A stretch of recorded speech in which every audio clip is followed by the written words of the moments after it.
Boa noite a todos. Hoje vamos começar nosso sexto episódio, Sassá? Não, sétimo episódio agora. Eu perdi a conta, pra falar a verdade. Já estamos agora no nosso sétimo episódio do Torrino Talk. Estamos muito felizes com a repercussão que tem tido os episódios que a gente tem trazido para vocês. Agora a gente conseguiu liberar nosso terceiro, que foi o episódio com o professor Oswaldo Laércio. A repercussão tem sido muito bacana. Muito obrigado pelo feedback, pelas palavras que vocês têm dito para a gente. São grande impulsionador para a gente continuar com esse projeto que tem sido cada vez mais legal, levando esse tipo de informação que até então não era disponível para a maioria das pessoas e para a maioria de nós. Então, muitíssimo obrigado mesmo, viu, gente? E sem mais delongas, hoje estou com o Bruno para poder falar sobre o nosso próximo convidado. Eu e o Bruno que estamos quase que uma dupla sertaneja hoje aqui, né? A gente nem combinou, mas... Nem combinamos, nem conversamos sobre a roupa que a gente ia vir, mas o calor merece umas roupas mais claras. Sim, né? Com certeza. E sem mais delongas, Bruno, vamos lá falar do nosso convidado de hoje, com uma pessoa incrível também. Então hoje a gente tem a honra de receber com a gente o Dr. Domingos Tsuji. Dr. Domingos possui graduação em Medicina pela Universidade de São Paulo em 1985, residência em Otorrino em 87, também no Hospital das Clínicas da USP, doutorado em 97 e livre docência em 2002 também pela Universidade de São Paulo. Realizou estágios de especialização de 2 anos em laringologia e fonoccirurgia na Key University, em Tóquio, de 88 a 90. Foi presidente da Academia Brasileira de Laringologia e Voz em 2004 e 2005, presidente da Associação Brasileira de Otorrinolaringologia e Cirurgia Cérvico-Facial no ano de 2016 e atualmente é professor associado da disciplina de Otorrinolaringologia da Faculdade de Medicina da USP e médico assistente do Hospital das Clínicas também da Faculdade de Medicina da USP.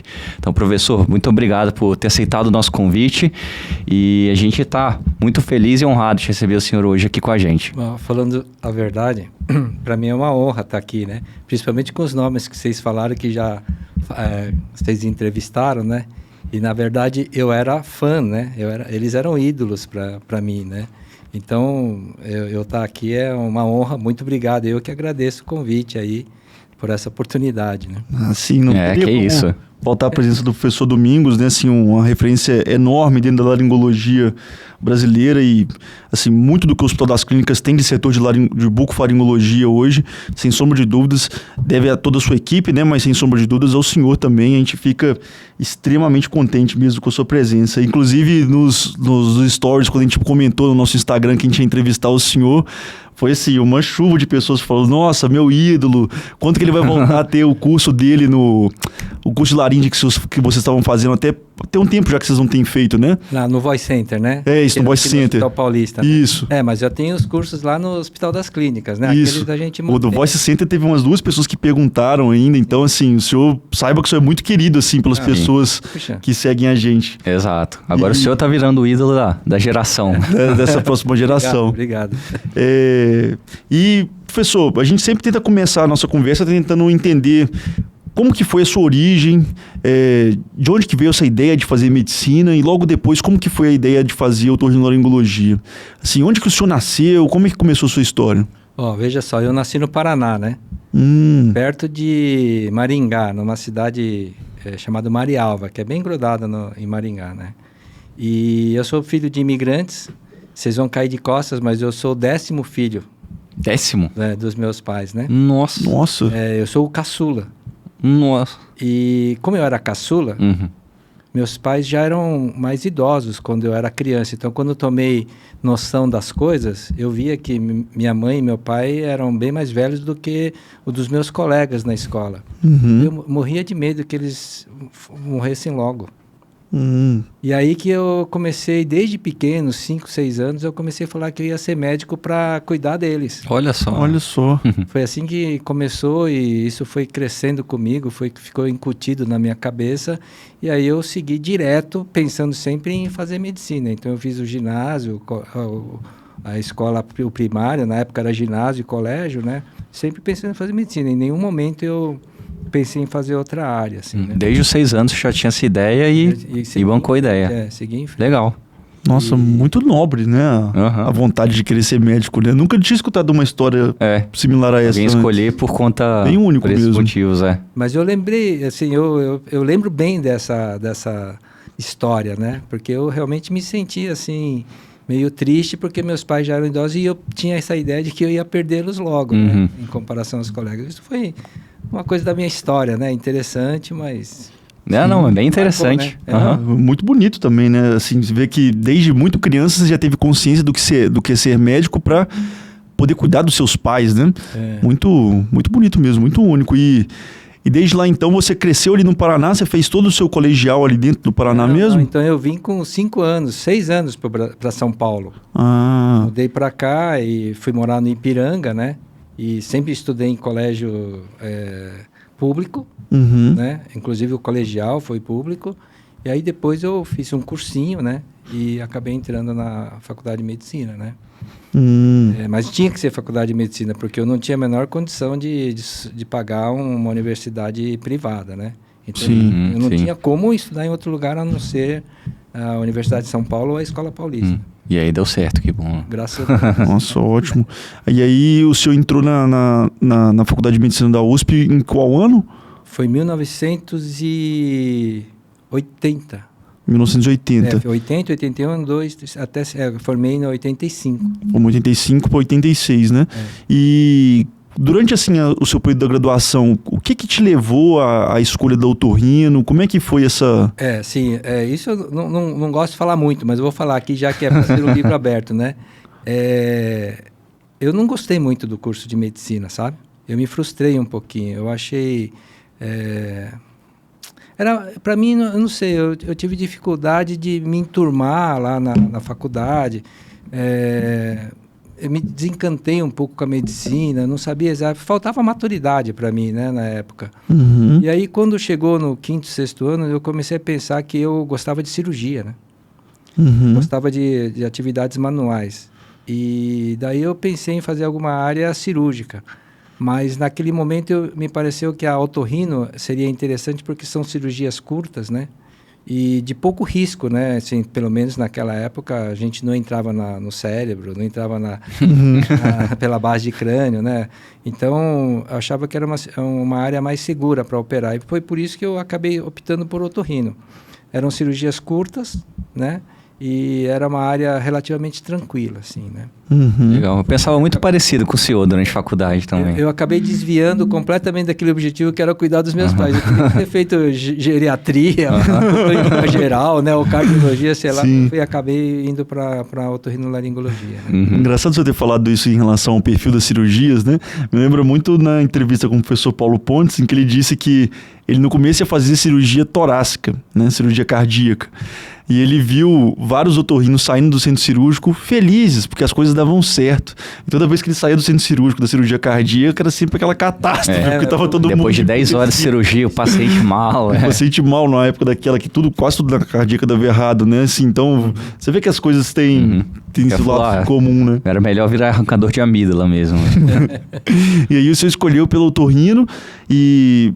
Logo depois que terminou a graduação, já entrou no otorrino direto, então? Sim, entrei na residência. Naquela época eram 2 anos de residência, 2 anos. Né? São 2 anos. O terceiro era opcional, só tinha 2 vagas para um total de 8 residentes no R1 e R2, né? Então, assim, eram poucas pessoas que iam para o R3. E o que eu senti é que 2 anos foram muito poucos, né, na época. E quando eu terminei a residência, eu me sentia absolutamente imaturo para sair por aí operando e fazendo todas as coisas que um otorrino fazia. Por exemplo, cirurgia de ouvido, cirurgia de nariz, cirurgia, né, de laringe. Então, eu não me sentia preparado mesmo naqueles 2 anos. Então, eu sempre tive uma consciência assim, isso eu posso falar assim, sem modéstia, que eu sempre fui muito ético, assim, sabe, com os pacientes. Tinha uma consciência muito grande do prejuízo que eu poderia causar para algum paciente se eu não fizesse da melhor maneira possível. E eu não tinha essa segurança. Foi aí que me surgiu a ideia de prestar para uma bolsa no Japão para prorrogar esse meu período de aprendizado. E aí que eu tinha essa bolsa de 2 anos, oferecida pelo Ministério do Exterior do Japão, a instituição chama JICA, né? Japan International Cooperation Agency, que dava bolsas para países subdesenvolvidos para aprender alguma coisa técnica lá no Japão. e tinha para a área de medicina. Eu tinha um colega que tinha ido para lá, então, baseado na experiência dele, eu almejei ir para o Japão, mais para estender meu período de aprendizado, porque eu me sentia inseguro, né? Legal. Em relação aos pacientes e aquilo que eu poderia fazer para eles. Então, é aí que eu fui para o Japão, e isso foi um divisor de águas para mim. Foi aí que começou a minha carreira profissional, né? Foi a melhor decisão que eu tomei. Olha. Nossa, e foi por um período de 2 anos, então, pelo que o senhor falou, né? Que o senhor ficou lá. 2 anos, e a gente viu, quando a gente vai se debruçar na produção científica do professor Domingos, a gente vê que pelo menos os 10, 11 primeiros artigos dele ali de 88 a 90, né? Quase todos foram na Universidade de Keiko, né? né? E sempre com uma pessoa bem especial, pelo que o senhor acabou de falar, que foi o seu orientador, né? Que é o Dr. Fukuda. A gente viu em praticamente todas as publicações que o senhor fez, né? Então, eu não sei, eu sou uma pessoa de sorte, eu acho, né? Quando eu fui lá para o Japão, a minha intenção era só prorrogar meu aprendizado em otorrinolaringologia, né? Não tinha essa ideia de fazer fellow em alguma área específica, assim. Mas quando eu cheguei lá, eu fui apresentado para os diversos setores da otorrino. Então, tinha cabeça e pescoço, tinha ouvido, né? Tinha laringologia. Eu fui apresentado aos professores e a minha ideia era ficar circulando lá, né? No departamento. Mas um dia, o professor Fukuda me convidou para ir almoçar. Num dos primeiros dias, ainda não tinha decidido o que ia fazer lá. Ele me convidou para ir almoçar no próprio hospital e lá no almoço ele me contou que ele tinha ficado 2 anos lá na Universidade de Yale, com o John Kirchner, que é um grande laringologista focado em estudos do avanço do câncer na laringe, sabe? E ele me contou que os 2 anos da vida dele, os melhores 2 anos da vida dele, tinha sido lá na Universidade de Yale, junto com o Kirchner, que era um grande professor. E ele me falou naquela hora que se eu optasse por fazer a laringologia, de forma nenhuma querendo me seduzir nem nada, ele comentou que ele gostaria que meus 2 anos na universidade lá de Keio, do hospital, fossem os melhores anos da minha vida. Aí quando eu escutei isso, eu não sabia onde eu ia fazer minha especialização, nem sabia o que eu queria fazer. Eu falei, não, vou ficar com esse professor. Eu não sei se eu quero laringe, mas o professor é muito gente boa, né? Então eu vou ficar com ele. Eu era um estrangeiro, ia ficar 2 anos naquele país. Tem alguém que recebeu bem, né? Alguém que me recebeu muito bem, então eu falei, eu vou ficar com ele. E foi a maior sorte que aconteceu na minha vida, porque ali eu aprendi que o mestre tem um valor muito importante na criação do aluno, no futuro do aluno, sabe? Eu era um estrangeiro, né? Do nada, né? De um país que na época ainda era, né, bem assim, pouco, não era conhecido, mas não tinha nenhuma especificidade, né? Assim, né? E mesmo assim ele me aceitou como se fosse um membro da equipe dele. Então ele me tratou como um igual, como os residentes que rodavam no grupo dele e também como os fellows. Ele me tratava como se eu fosse um fellow dele mesmo. Como vocês são hoje, ele me tratava como fellow, com muito respeito, né? E com muito estímulo, assim. Tudo que eu fazia, eu tentava fazer bem feito para corresponder às expectativas dele, mas tudo que eu fazia bem feito, ele elogiava. Falou, pô, você me ajudou a fazer isso, poxa, obrigado, sempre agradecendo pelas coisas que eu... Então, você chegava no centro cirúrgico carregando a câmera para ele, eu entregava a câmera, nossa, muito obrigado por ter trazido, não precisava ter feito isso, sabe? Sempre me agradecendo, me apoiando. E aí foi se criando uma relação de respeito e de reconhecimento também da parte dele, né? Tanto é que no meu 2º ano, ele me deixou fazer todas as microcirurgias de laringe que era da responsabilidade dele. Foram mais de 120 cirurgias que eu fiz. Nossa! Porque é muito difícil um estrangeiro operar. Mas sim, ele, sob a tutela dele, ele me deixava operar os 4 casos semanais que a gente tinha, ele me deixou operar durante um ano inteiro. Só alguns casos que ele falava, esse caso é um caso que eu tenho que assumir porque é fulano de tal que apresentou. Então dessa maneira eu acabei ganhando muita autoconfiança. Tanto é que quando eu voltei para o Brasil, eu falei assim, não, eu quero ser um cara da laringe e eu quero... Não vou falar em termos competitivos, tá? Mas em termos assim, de aperfeiçoamento pessoal. Eu pensei assim, eu quero ser um dos melhores caras de laringologia e voz do Brasil. Eu voltei assim mesmo. Sem modéstia eu estou falando isso, assim, sabe? Mas assim, não querendo ser melhor do que os outros, mas querendo me superar, né? Foi assim que eu voltei, com essa ideia, assim. Querendo oferecer o melhor mesmo para os pacientes. Querendo oferecer o melhor e desenvolver essa área, né? Dentro aqui, né? Do Brasil. E foram os 2 melhores anos da vida do senhor? Até hoje. Foram... Nossa, tomamos muito uísque juntos. Saímos muito todas as semanas, assim. Nós íamos para jantar e beber, né? Entre amigos lá. E foram realmente os 2 melhores anos. Nossa, legal. Incrível. Essa parte que o senhor falou sobre a importância do mestre, assim, na compilação do aluno, né? E aonde ele pode chegar e os estímulos que ele dá para gente que já fez algum tipo de esporte, né, alguma atividade esportiva, que para mim foi muito importante na minha formação, realmente é fundamental, né? Assim, acho que todas as suas potencialidades podem ser maximizadas ou diminuídas muito por conta desse tipo de ambiente. E assusta muito você ver uma pessoa que tratou um estrangeiro dessa forma na década de 80, cara. Assim... Poxa, se hoje em dia as pessoas não se tratam assim, né? E hoje em dia o ambiente, às vezes, é muito mais amigável, assim, para esse tipo de conversa. E naquela época, então, poxa, foi uma grata surpresa, né? Mas eu acho que a influência dele foi muito importante para mim nesse sentido, porque eu recebo muitos estagiários, né? Da América Latina, né? Principalmente por causa da língua, né?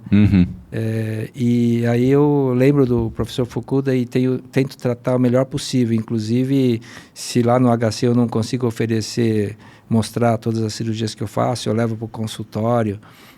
Eu mostro nos vídeos, centenas de vídeos que eu tenho lá, e nas cirurgias privadas eu carrego eles na mão, levo para almoçar, levo para jantar e tento oferecer o melhor possível para eles, assim, né? Porque o Fukuda me recebeu assim, e eu acho que eu tenho que continuar, assim, esse legado, né, dele, né? Interessante. Isso faz muita diferença, né? Para o pessoal que tá chegando, né? Para o estagiário, ser recebido assim, pô. Nossa, faz muita diferença mesmo. E legal você ter comentado sobre isso, que eu... pesquisando um pouquinho sobre os bastidores de como que é a disciplina do senhor lá dentro do Hospital das Clínicas, eles falam que tem uma fatídica noite do vinho, que o senhor leva os residentes e os fellows para poder sair depois. Como é que é isso, professor? Na verdade, assim, eu não, assim, não me considero assim um líder tão assim... competente, sabe? Eu acho que o nosso grupo se desenvolveu porque o grupo é bom, né? Então, tem a minha figura como mais velho, como alguém que trouxe algumas técnicas novas, tal, mas eu tenho o Bira junto comigo e tenho o Rui, né? E a Adriana, né? E tive outros, né? Que estiveram nesse grupo. E ali dentro do grupo, eles me respeitam como mais velho, mas antes de tudo somos amigos, né? E existe um respeito fraternal entre a gente, de que cada um respeita o que cada um quer fazer. Então, jamais a gente interfere naquilo que, por exemplo, a Adriana quer fazer, o que o Rui quer fazer. Eles têm a liberdade de fazer o que quiserem. E assim como eles não são obrigados a me solicitarem autorização para fazer as coisas, mas eles, moralmente, eles vêm e me dão satisfação, assim, mas não porque eu exija, né? E esse grupo... acaba, às vezes, se reunindo lá na confraria do queijo e vinho, perto da HC, e aí vai os residentes, vai os preceptores, os fellows, né? E ali a gente costuma beber. Mas, ultimamente, não tenho ido muito, não. Talvez pela idade, assim, mas o Rui e a Adriana, assim, o pessoal... Continuaram a tradição, né? Não, e também vou lá. Quando eu tenho tempo, eu vou e eu gosto. É bom, né? De estar junto com eles lá. Sim, um dos meus amigos que fizeram residência lá, eles sempre comentam isso do estágio da boca, né? Que eles costumam falar lá, né? Do estágio, mas a relação é muito boa. Muito gostosa, né? Muito boa. Nossa, fantástico, professor. E achei legal também que o senhor pegou esses conhecimentos que o senhor trouxe para cá, né? E o senhor também falou de uma outra parte, né? Ali embaixo com a gente agora, que, poxa, me surpreendeu muito, que foi a experiência que o senhor trouxe também de cirurgia endoscópica de lá, né, cara, para cá. É verdade. Assim, poucos conhecem o senhor como uma pessoa que opera muito cirurgia endoscópica, porque o seu foco dentro da academia é laringe, mas, poxa, o senhor foi um baita de um pioneiro, né, nos endoscópios aqui no Brasil. Na verdade, assim, quando eu voltei em 90, né, os grandes mestres aqui faziam com outra técnica, né? Usavam microscópio, né? Para cirurgias endonasais. E eu aprendi lá num curso paralelo, não é um curso, num estágio paralelo que eu fiz graças à autorização que o Fukuda era uma pessoa brilhante. Quando eu falei que eu tinha interesse por cirurgia endoscópica, ele me arrumou alguém para me ensinar, assim, porque ele achava que para o Brasil era importante que alguém soubesse cirurgia endoscópica. Olha só, que legal. Então ele me enviou para um hospital onde tinha um professor também que eu adoro, que chama Omai Takashi o nome dele. Ele era da DK University, que reconhecidamente no mundo inteiro é uma universidade, a otorrinolaringologia dessa universidade é muito forte em nariz. O Márcio Nakanishi ficou lá, né? Estudando lá, né? E era um hospital branch né, dessa DK University. E ali eu aprendi as cirurgias endoscópicas. Na época, eles faziam olhando aqui assim, ó. Ainda nem usavam vídeo. Eu usava o sapo, né, que a gente chama. Um equipamento articulado que se conectava, não era a câmera, conectava e você ficava do lado, assim, ficava do lado olhando, assim. Né? E eu aprendi desse jeito, a cirurgia endoscópica. E quando eu voltei do Japão em 90, ainda ninguém fazia. Aí eu comecei fazendo no HC. Eu trouxe os endoscópios, eu comprei a câmera no Japão, o vídeo, tal, porque eu sabia que dava para fazer com vídeo.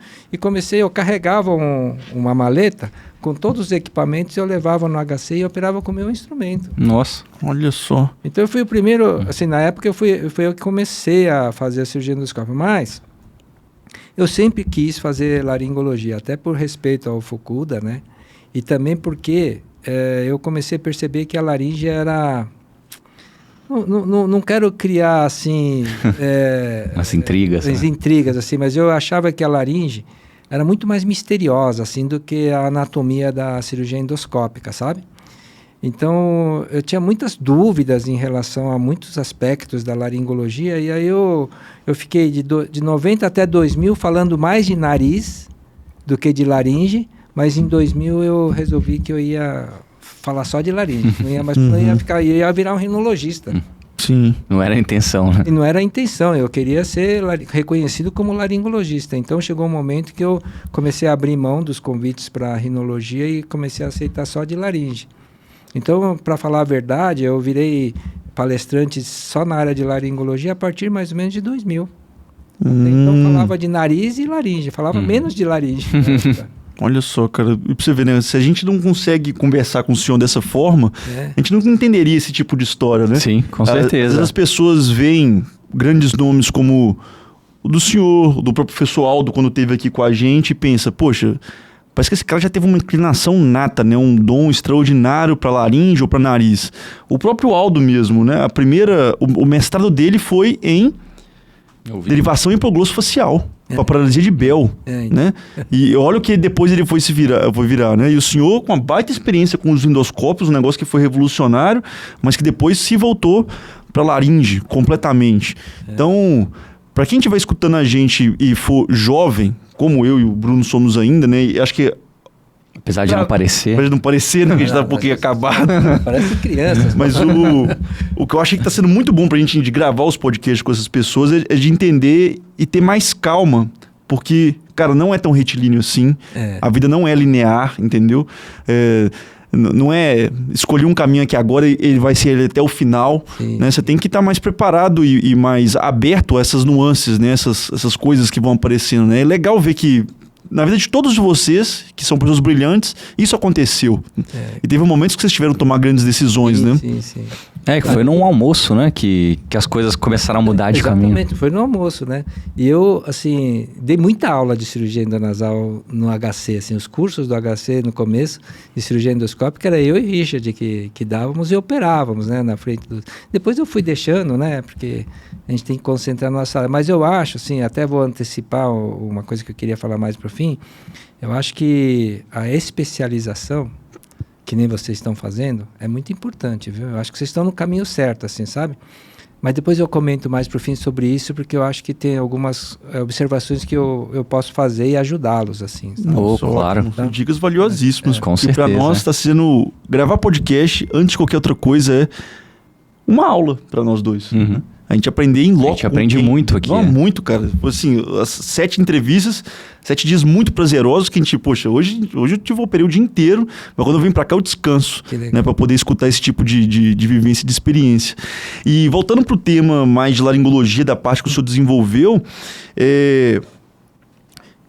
se vocês pegarem para poder ver o currículo do professor e as publicações, eu até agora não vi ninguém que conseguiu publicar tanto no Journal of Voice como o grupo de vocês publicaram, cara. O professor é muito impactante. São, assim, pelo menos uns 10 a 15 artigos que eu vi lá no Journal of Voice e publicações muito, muito sérias, tanto na parte de ciência experimental, né, que não é fácil de fazer. Quem já tentou fazer pesquisa sabe, né? Pesquisa com modelos animais não é uma coisa tão tranquila assim no Brasil, é difícil. Pesquisas clínicas muito interessantes, até com a parte de crianças que foram submetidas a implante coclear, né? Que vocês compararam a parte de exames de voz delas pré e pós, né? Vocês conseguiram fazer isso muito bem. Como que foi essa grande guinada da disciplina de bucofaringologia dentro dos hospitais clínicas para se tornar um grande centro de ciência mesmo? Eu acho assim que... Bom, primeira coisa, né? Eu acho que tudo começou com a minha gana de tentar trazer o que eu aprendi no Japão para o Brasil, né? Eu falo gana porque é aquela vontade mesmo de você... Aquela paixão, né? Uhum. Pelo que você aprendeu e querer implantar alguma coisa aqui. Então, só que assim, você elogiou bastante em termos de pesquisa, né? Eu agradeço por isso. Mas se você for olhar as minhas pesquisas que principais, inclusive dos meus pós-graduandos, são pesquisas experimentais, né? Voltadas para solucionar algum questionamento que eu tinha na minha vida prática. Porque, antes de tudo, eu me considero um médico, cirurgião de laringe, né? E principalmente de voz, eu sou um fonoccirurgião. E ao longo da nossa curva de aprendizado, existem momentos em que você vai fazer alguma cirurgia pela primeira vez. Você vai surgir na sua vida. Você sabe como fazer, porque você tem todo o conhecimento básico, mas você não tem aquela experiência fina naquele procedimento específico. Eu não sei, por exemplo, sei lá, que seja, vou dar um exemplo assim, simples, tipo hemilaringectomia frontolateral. Quantos centímetros você pode tirar, quantos minutos você pode tirar do lado contralateral a lesão, por exemplo, né? Até quanto eu posso tirar sem causar uma estenose importante na laringe, por exemplo. Então, esses questionamentos vão surgindo na nossa curva de aprendizado. E as minhas pesquisas, se você for olhar, são todas experimentais em laringes excisadas, com um enfoque em algum tipo de procedimento cirúrgico, alguma técnica, assim, a maioria, né? Quer dizer, os mais importantes, tá? Eu tenho trabalhos que você acaba entrando só pelo fato de você ser o chefe do grupo, você acaba sendo requisitado para entrar, fazer uma revisãozinha e acabar tendo seu nome lá, mas os trabalhos importantes, principalmente dos meus pós-graduandos, foram tudo na área experimental de laringes. Por exemplo, minha tese de doutorado, né? A minha tese de doutorado foi tireoplastia tipo 1, comparando com rotação de aritenoide usando laringes excisadas, colocados em vibração artificial usando um fluxo de ar proveniente de um tanque de ar comprimido, assim, né? Eu filmava com estroboscopia e analisei a vibração. Esse estudo experimental foi o meu início, né, da linha de pesquisa experimental em laringologia dentro do HC, assim, dentro da Faculdade de Medicina.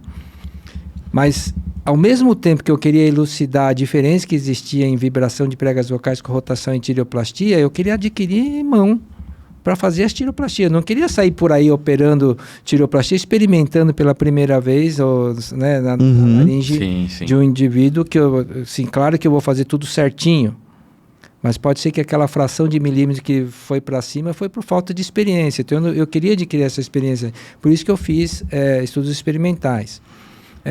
Por exemplo, existe uma cirurgia que eu faço para disfonia espasmódica, que é chamada de neuromiectomia do músculo tireoaritenoide.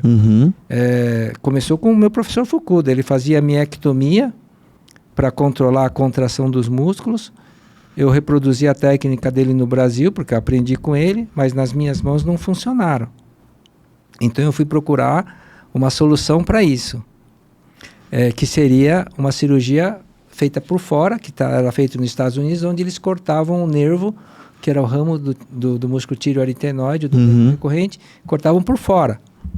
Aí eu queria fazer essa cirurgia, mas eu não tinha experiência. Então, uma das teses, que foi da Fabiana Sperandio, que infelizmente acabou falecendo por uma doença, né? Ela fez uma pesquisa de anatomia do nervo tireoaritenoide por via externa. Só que um dia eu acordei pensando assim, puxa, será que eu não consigo cortar esse nervo por dentro da laringe? Durante a miectomia eu vou lá e corto o nervo, quem sabe não melhora. Aí eu fui para o laboratório e várias cirurgias com laringes excisadas. Eu levei escondido o laser do centro cirúrgico para a sala que a gente tinha no ambulatório. Montei lá um laboratório meio na surdina. Isso eu posso falar hoje, que já se passaram não sei quantos anos. Não tem mais problema. Aí eu operei um monte de laringe, fazendo a técnica que eu achava, que eu provei que era possível cortar o nervo com aquela pinçazinha que eu desenvolvi, inventei lá no centro cirúrgico, lá no laboratório e fiz. E aí, como eu tinha os pacientes da miectomia que já tinha feito antes, eu complementei com neurectomia. E aí deu certo. Meu primeiro caso deu mais certo, era impossível. Aí eu fiquei empolgado com a técnica. Então, mas tudo começou com esse estudo experimental. Recentemente, uma das nossas pós-graduandas fez um estudo sobre um flap bipediculado para cobrir áreas cruentas da corda vocal em zonas assim cruciais, assim chaves, né? Como por exemplo borda livre. Às vezes você opera, fica a borda livre cruenta e você acha que ficou grande demais. Puxa, isso aqui vai dar uma cicatriz e o resultado não vai ser bom. Então como é que eu vou fazer para cobrir isso? Aí um dia eu tive a ideia de fazer um flap bipediculado com a mucosa lateral à lesão e deslizei essa mucosa. Da banda ventricular mesmo? Não, da própria superfície superior da corda. Ah, tá, da face vestibular da prega, né? Face vestibular. Deslizei e consegui resolver um problema que me surgiu. Foi de improviso que eu fiz isso no centro cirúrgico no paciente. Saindo dali, eu falei, essa técnica pode ser interessante. Aí, uma pós-graduanda nossa, a Vanessa, né? Eu pedi para ela fazer uma pesquisa experimental com laringes excisadas, que a gente tem experiência nisso. Falou, vê lá qual é o tamanho da lesão que a gente consegue cobrir com esse flap, qual é o tamanho máximo de flap que a gente consegue fazer numa corda vocal, quanto ela se desloca, qual é a dimensão, né, do defeito que eu consigo cobrir. E ela fez a tese e isso me respondeu que o tamanho do defeito pode ser até 1,5 mm. Poxa, 1,5 mm? Então, poxa, a partir de agora eu sei que no centro cirúrgico, se tiver um defeito de 1 mm até 1,5 mm, eu consigo fazer o flap e cobrir. Então, esse tipo de pesquisa eu comecei a desenvolver dentro da nossa expertise, né? Mas de longe, eu falo sinceramente isso, eu sou um pesquisador nato, eu não sou um pesquisador nato. Pesquisador nato é aquele que senta no laboratório e fica o tempo todo fazendo isso. Eu não, eu sou uma pessoa que atende no consultório e faz as pesquisas para responder minhas angústias, né, pessoais, principalmente cirúrgicas, né? Então é assim que eu fui desenvolvendo o nosso laboratório e a nossa linha de pesquisa lá dentro, né? É um pragmatismo assim invejável, porque conseguir ter gana, né, de pegar isso do consultório e levar isso para dentro da pesquisa, e pesquisa a gente sabe, né, essas respostas que o senhor conseguiu adquirir não foram respostas... É coisa fácil, né, e simples. Assim, são respostas que vêm com anos de trabalho, né, e com um grupo bem formado e consolidado. Então, além de ser muito pragmático, né, ser prático por essência, né, exige muito esforço, muita dedicação, né? Assim,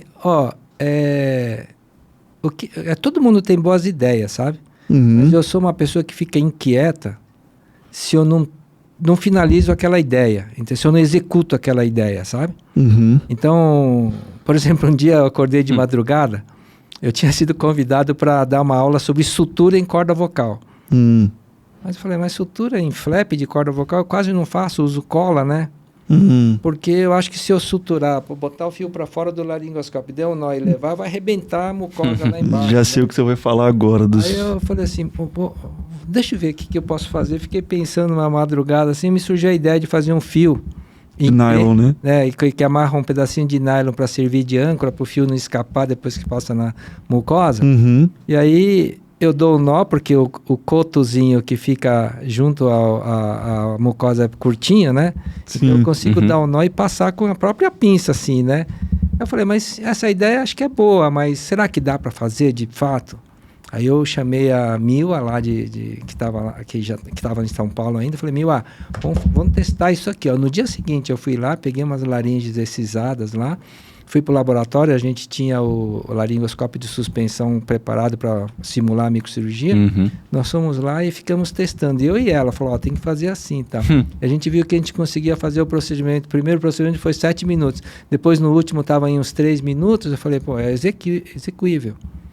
Então, aí comecei a fazer em pacientes, né? Então, assim, sempre teve um embasamento experimental antes de eu, Uhum. sabe, aproveitar uma técnica no ser humano, né? Esse ponto é muito... Eu tive a oportunidade de testar, fazer ele num curso que eu fiz no IRCAD, junto com o professor Leonardo Haddad, que ele deu lá. Inclusive, a Adriana foi junto. Ah, sim, sim. Ela foi junto. As aulas dela muito boas, inclusive. Assim, foi muito legal o contato que eu pude ter com ela. E foi justamente ela me mostrando mesmo. Assim, olha, o professor Domingos, ele costuma fazer assim. Ela foi... Porque esse ponto...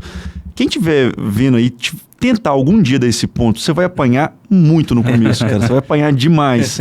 Porque a agulha não tem a menor angulação para você poder entrar com um instrumento que passe pela laringe sem você traumatizar demais a prega vocal de uma forma geral. Então vai te exigir uma delicadeza, e os instrumentos que a gente tem não é instrumento igual de cirurgia laparoscópica, que ele tem firmeza na ponta, né? Na hora de você pegar a agulha mesmo.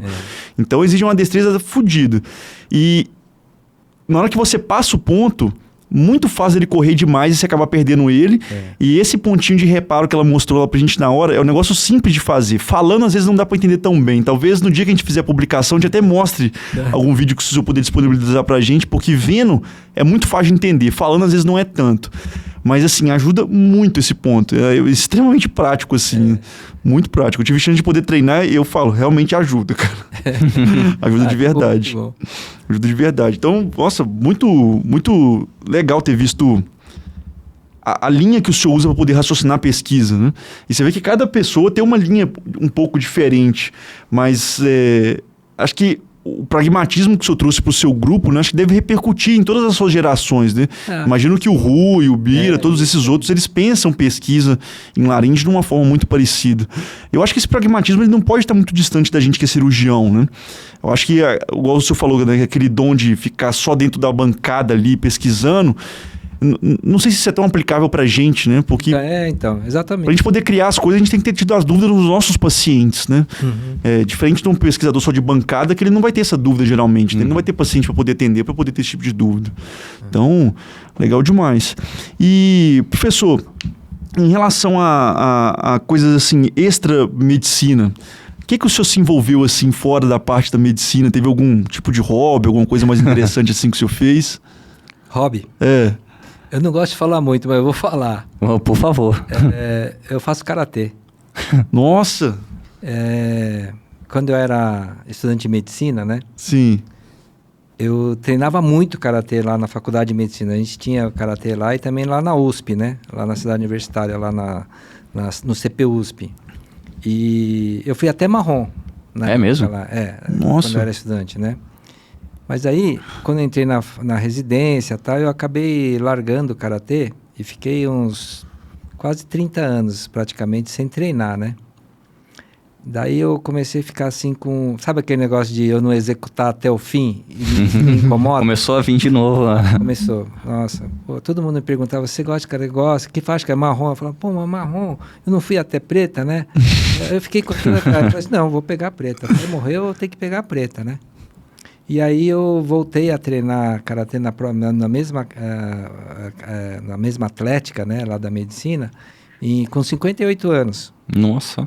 Aí eu treinei 4 anos e meio, aí o professor falou, acho que você pode prestar para preta, mas eu treinei para não ser o velhinho, só imitando o karatê, né? Eu treinei para valer mesmo, treinei muito mesmo. E aí eu peguei a preta no passado. Então eu me dedico... parabéns. Eu me dedico 2 vezes por semana, 1h30 cada vez, rigorosamente ao tênis. Por isso que eu falei que terça e quinta eu não podia por conta do quarta treino. Eu tenho outro compromisso, porque eu reservei, dei prioridade na minha vida. Eu só não vou se tiver alguma coisa profissional de cirurgia ou... cirurgia, se não for cirurgia, na aula eu não vou. É religioso, terça e quinta é... Terça e quinta é religioso. Nossa. E treino outros dias também em casa, sozinho. Nossa, olha. É o que permite essa prática um pouco individual também, né? Não precisa necessariamente estar dentro do dojo, né? Então, não precisa estar dentro do dojo. E assim, eu falo, quando a gente fala em karatê, o pessoal pensa, pô, o cara gosta de lutar. Mas, assim, a gente gosta, assim, sabe? De trocar, assim, fazer um pouco de treino, assim, em dois, assim, de luta e tal. Mas, na verdade, o karatê, ele é um esporte que é uma arte marcial, né? Ele não é uma luta marcial só, ele é uma arte marcial. Então, a arte subentende que você tem que persistir fazendo para você evoluir. A curva de aprendizado é lenta, assim, a evolução é lenta.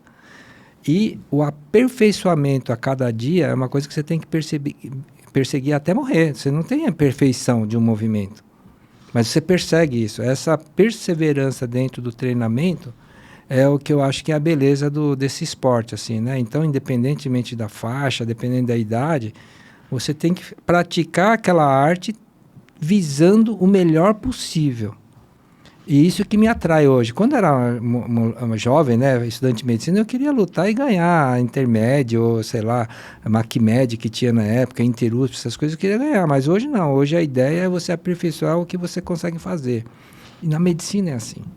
Aquela cirurgia que você faz, você tem que aperfeiçoar. Cada vez que você opera um nariz, ou cada vez que você opera um pescoço, você tem que aperfeiçoar a sua técnica. Você tem que criar uma rotina de passos cirúrgicos e cada vez você aperfeiçoar e cada vez melhorar. Né? É isso que a gente tem que perceber. E o karatê é mais ou menos isso. Por isso que eu gosto, né, que legal. Esporte, né? Conseguiu trazer um aprendizado da arte marcial até para a parte profissional, né? É isso mesmo. Eu acho que parecidos, né? Dialoga com o seu espírito inquieto, né? Assim, eu imagino que, poxa, imagina, cara, 30 anos depois a pessoa retomar e não foi às vezes você pensa, pô, retomei 30 anos depois uma coisa que eu queria fazer, e fiz lá um mês, não, 4 anos. 4 anos e meio. 4 anos e meio para poder perseguir o sonho que ele parou há 30 anos atrás. Então você imagina o quão ávido o senhor é para poder cumprir objetivos que o senhor coloca para si mesmo, né? Verdade. Então essa questão de... É muito honroso mesmo, né? Isso de começar e querer terminar, começar e querer terminar, começar e querer terminar. Você vê que as pessoas hoje desistem muito fácil das coisas, geralmente, né? Exato. Você vê essa questão de perseverança que o senhor trouxe, assim, né? E trouxe ao longo da sua carreira como um todo, né? É uma marca bem, bem forte, assim, do senhor, pelo que a gente pôde observar, né? Muito, muito legal. Assim, eu achei estranho você falar que não gosta de falar, poxa, mas é uma marca tão legal da sua vida, da sua carreira como um todo, né? Acho que só brilhanta mais ainda. Com certeza. E... Professor, a gente também sempre pede para esses grandes mestres assim, que passam aqui com a gente, né, nesse estúdio, para comentar um pouquinho sobre o que eles pensam, qual mensagem assim, que eles podem deixar para as próximas gerações de otorrinos assim, do nosso país. O que o senhor gostaria de conversar com as gerações que estão escutando da gente agora? Não é fácil, sabe? Porque assim, eu respeito muito assim, a geração de cada um, né? Então, vocês estão numa geração que não é a minha. Então, a visão que vocês têm do mundo não obrigatoriamente tem que ser parecida com a nossa. É impossível ser isso, né? Mas existe alguns fundamentos básicos, como existe na ciência, como existe no karatê, como existe como regra de vida, que é respeitar a ética e a moral diante do paciente, sabe? Então, assim, isso vocês podem fazer, assim, os jovens podem fazer Facebook, fazer Instagram, fazer o que quiser, porque o meio hoje em dia aceita isso. Entre os pares, é comum a minha filha falar, fulana de tal fez isso no Instagram, mas isso é normal fazer e tal, né? Então, essa normalidade pra gente é um pouco diferente, assim, um pouco estranha. Mas, mesmo dentro dessa normalidade de vocês, eu acho que existem regras básicas, princípios básicos que são principalmente a ética e a moral, relacionado ao paciente e respeito à profissão que os jovens exercem, né? Então, se eu tenho alguma coisa para falar, assim, sugerir, é que aproveitem a mídia, aproveitem todos os meios de comunicação que existem para promover a sua atividade, a sua competência, mas dentro de um padrão ético e moral. Isso cada um tem que escolher qual vai ser a sua ética e a moral, né? Não dá para a gente impor, a nossa geração impor para a geração atual, mas eu acho que dá para ter uma boa noção do que é isso, né? Outra coisa, assim, que eu sempre falo para quem é próximo de mim e conversa, os jovens que conversam comigo, é que cada um vai escolher um caminho, né?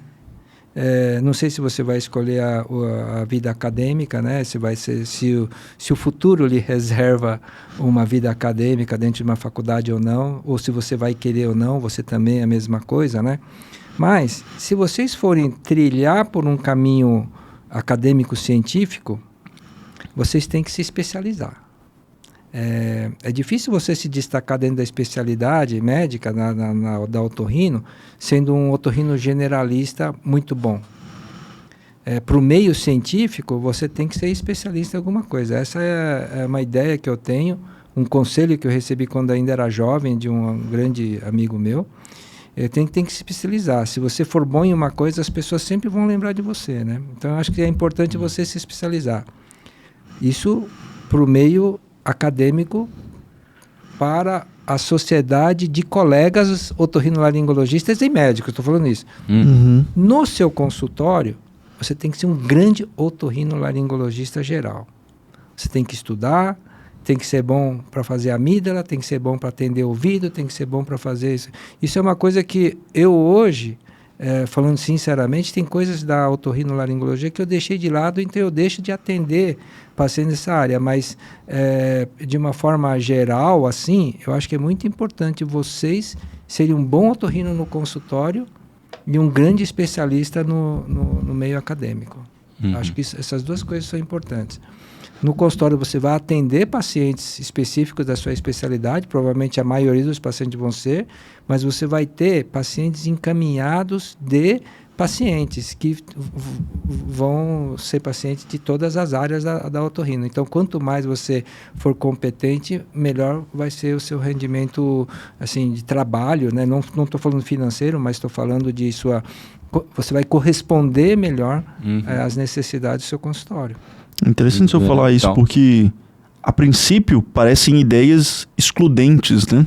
Entre você procurar o caminho de ser outro especialista e também ser um grande otorrino geral dentro do seu consultório, né? Mas a gente... o que dá para observar é que existem ambientes para poder praticar as duas coisas, né?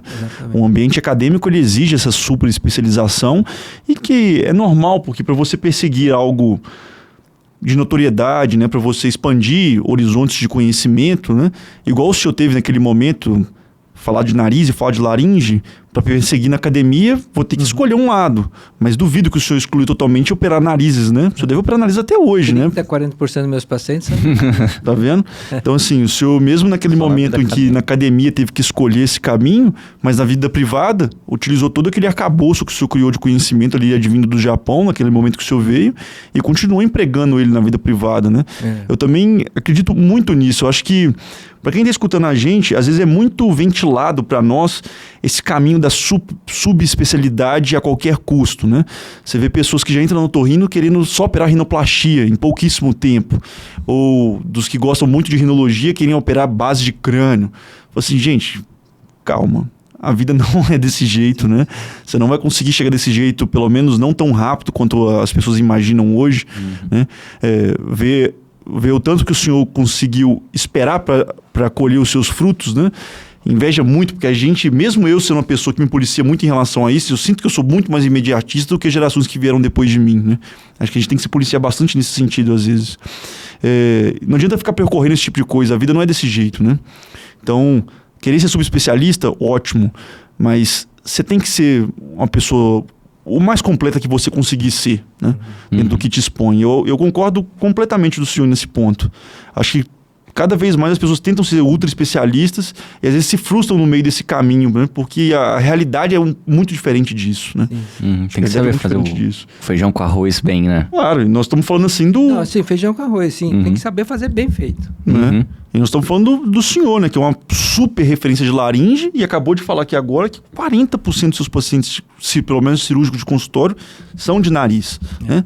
Então, assim, quer exemplo maior do que esse que você tem que tentar ser o melhor em tudo que você puder ser, né? Eu queria saber um pouco mais de ouvido, sabe? Ter mais, assim, treinado mais, mas eu não tive oportunidade, assim, né, de perseguir isso. Cirurgia de ouvido é difícil, né? É muito difícil. Foi de aprendizado longuíssima, né?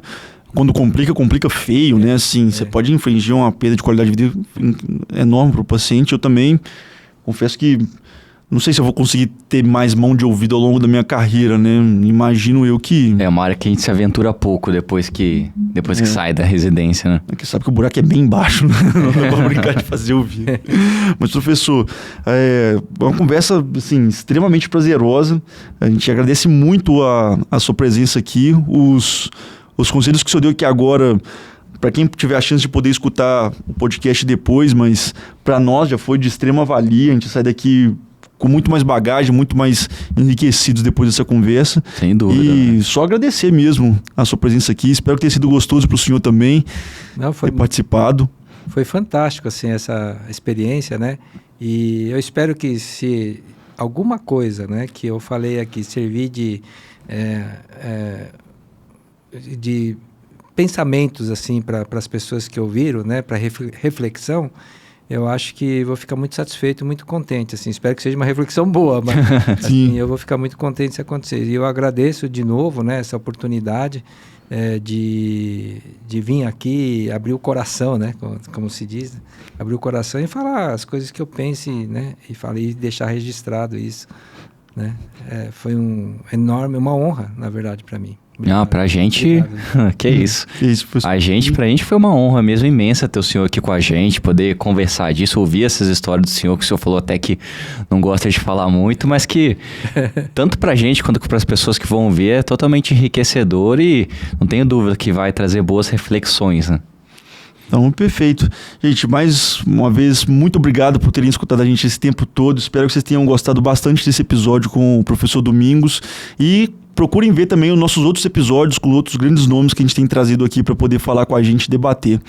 Espero que esse projeto chegue a cada vez mais otorrinos nesse país e que a gente possa crescer como especialidade em torno desse tipo de projeto, conhecendo de onde foi nossa história e para onde nós queremos chegar. Então, esse foi o 7º episódio do Otorrino Talk.